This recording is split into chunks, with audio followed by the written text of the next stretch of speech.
Henry wrote in with a super interesting question. Basically, playing in the property space, especially in the UK, where buying and selling homes just takes months, and they basically found a technical and operational way to bring the time to close the property down from months to hours, which is a pretty substantial increase in the experience. There's some weird like legacy issues in the UK. They have this whole chain thing where people can sell properties, but you like sell the house you're living in on the basis that you're able to buy the house that you want to move into. And so you can get this whole chain of like buying and selling, but if any piece of the chain cancels, the whole chain falls apart. And there's basically no defensibility in that. You don't get a guarantee. So there's a lot of uncertainty in the UK home buying and selling process. So they've got this wonderful like innovation. I am told. I assume it is true. And the issue is that it's a super complex industry with a bunch of different stakeholders. You got the buyers, the sellers, the agents, the realtors, blah blah blah. There's all these moving pieces. The banks, and so they've got a good product, but the Henry's question is like, where do I find the wedge? Like, which is the customer segment that is going to be the early adopter, and how do I find them, identify them, and begin to serve them? I truthfully don't have an answer here, but I will riff off a couple of ideas, and the reason I don't have an answer is just because it's just straight up a hard problem. You've got a case where you've got a lot of different stakeholders and they don't all have the same interests and they don't all have pure interests. For example, the buyers and sellers probably want to get it done quickly and or at the best possible price for their respective interests. But then the other parties, they may have different motivations and different incentives. And so they might actually benefit from the current inefficiency in the same way that in the US, all the people who make tax software actively lobby against tax reform because they are the beneficiaries of the inefficiency. And something like that might be the case here, where it's going to be really hard to learn about what these groups care about and want because their motives aren't pure. And so potentially, I'm guessing here, but I think it's a reasonable assumption. And so I shouldn't say not pure. I should say that they're complex, and there's a lot of mixed incentives, which kind of muddy the waters, is maybe a better way to put it. So you're doing the right thing, Henry, in the fact that you started by kind of identifying who all these different groups are, and you're trying to talk to them and understand them. That's super useful. And what you're looking for within that is you're basically looking for the subgroup who's actually motivated to change things and who can push that change through the rest of the system. So, for example, if you like when I used to sell advertising tech, the agencies were the people who would actually be buying from us, the marketing agencies and creative agencies, but they were very conservative because their biggest priority was to not get fired by the brands they served. However, if the brands demanded something, the agencies would jump on it because they didn't want to lose their customers. So they were conservative if we tried to sell to them directly. And what we had to do is we had to go to the brands, sell them on this big vision, then the brands would insist that the agencies use it. Or alternately, we could identify agencies who were either about to lose a major client or who were trying to win a major client that they were unlikely to win. Normally. So in those cases, there was no downside, so they were willing to try new experimental technologies and approaches. So that was a case where it wasn't like saying, oh, it's the agencies or oh, it's the brand. It was saying like, in general, it's the brand, and we can go to them. But there's also these certain situations where the agencies become, their risk tolerance changes, and they become a lot more excited about trying new and unproven things. And in our case, it was when they were about to lose a deal or they were not winning a deal, let's say.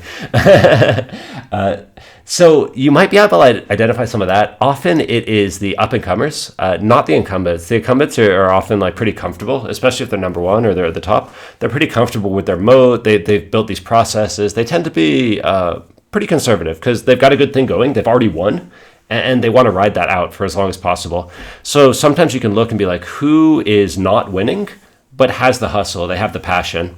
Could be individuals, it could be a segment, it could be a portion of the marketplace who is losing the lion's share of the value to other participants. Sometimes you can identify them. That's one thing to look for. Within each group, sometimes you can find these weird little early adopters is another. So it cuts across all these different stakeholders, but there's a worldview There's a persona. There's an outlook that you're looking for. The challenge with that is they're really hard to find at scale because there's no external signs of what their worldview is. So often that's like education-led or mission-led, where you plant a flag and you're like, we're trying to do this thing. Come to us if you care. So then you've got inbound leads, which are followed by a high-touch sales process after they come to you, but they sort of self-identify. And often that's led by like the manifesto, the content marketing, the being out there, the attacking the status quo, like doing almost this like picking a fight style of content marketing that 37 Signals was so good at. Because then that attracts these folks who are unhappy with the status quo, and they come to you. None of these things are guaranteed to work, though, which is why I say it's a really hard problem. But it's also a valuable problem, and it's a big prize. So that's one thought. The other thing you mentioned is that you've raised an angel round already, or maybe several. I couldn't completely tell from your question, but you need to now raise a larger round, a VC round. And you were a little nervous, right? It's like, oh, how do I go to them if I'm not sure exactly what this business model is? And again, I don't have the answer, but an interesting thing about pitching to investors is that the success rate or the likelihood of success is not actually the most important thing. If it's a market where you need someone visionary, or you're trying to do something important but there's missing pieces, sometimes if you find, it's about finding the one investor who has the experience and the vision in that segment, and if they get it, they don't mind some of these gaps. Whereas an investor without the vision and the experience in that segment is like, whoa, there's a lot of missing pieces here. Someone who understands it can recognize, like, actually, you've already solved the hardest part. The business model is like not the hardest part. We can figure that out later. There's no reliable way to find these people except to keep trying, really, and look for them.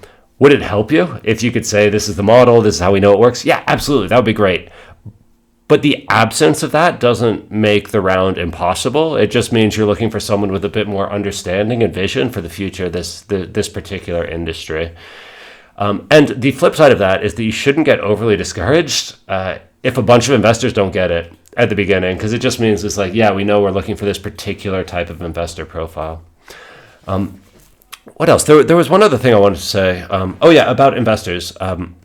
Founders in general are always trying to impress investors, but actually a great way to use them, especially in the situation you're in, is to treat every meeting as a learning opportunity from an industry expert and a business model expert. They've seen a lot of stuff. They've seen so many startups, both failed and successes. And when we're trying to learn about business for ourselves, we tend to only see the successes, because those are the ones that case studies get written about and stories and stuff. And what's really cool about investors, when you start using them for learning instead of just pitching to them, is they've seen the failures. They've seen all the great ideas that didn't work out, that didn't come to fruition. And so that's part of their knowledge base, and that's very rare. So I would go into those meetings and sort of say, like, hey, like, this is the piece we figured out and we think it's really important. And then I would basically pose to them the same question you posed to me. I'd say, like, hey, like, we think there's a bunch of models here, but there's all these issues, like all these different stakeholders are super conservative or entrenched or hard to access or whatever the issue is. Like, if you were in my shoes, what would you do? Or based on what you've seen in these industries, like, what do you think the top 2 or 3 models we should really be pursuing and evaluating are? And this means that even if they don't give you money, like, you've still gotten something out of the meeting. But often this also really demonstrates that your understanding of the challenges and your willingness to learn, and it allows them to demonstrate value and to help you out. And there's a bunch of like secondary benefits to it, which sometimes could end up helping with your fundraise rather than hurting it, right? And like the way you phrase the question on the robfitz.com site is like, it's clear that you understand this industry and you understand the challenges ahead of you. So I would say almost like lead with that. And you also understand the value of the piece you figured out, right? And that's a pretty nice combination. It's like strength plus humility, which is a hard line to walk. But certain investors really value that, because that's a quality of a great founder.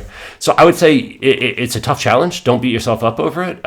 As far as I can tell, you're doing the right thing. Hopefully a couple of these ideas were helpful. Get out there, start talking to investors, but go in looking for answers, because then even if the fundraise doesn't come through immediately, at least you're getting better with each meeting, and that'll add up.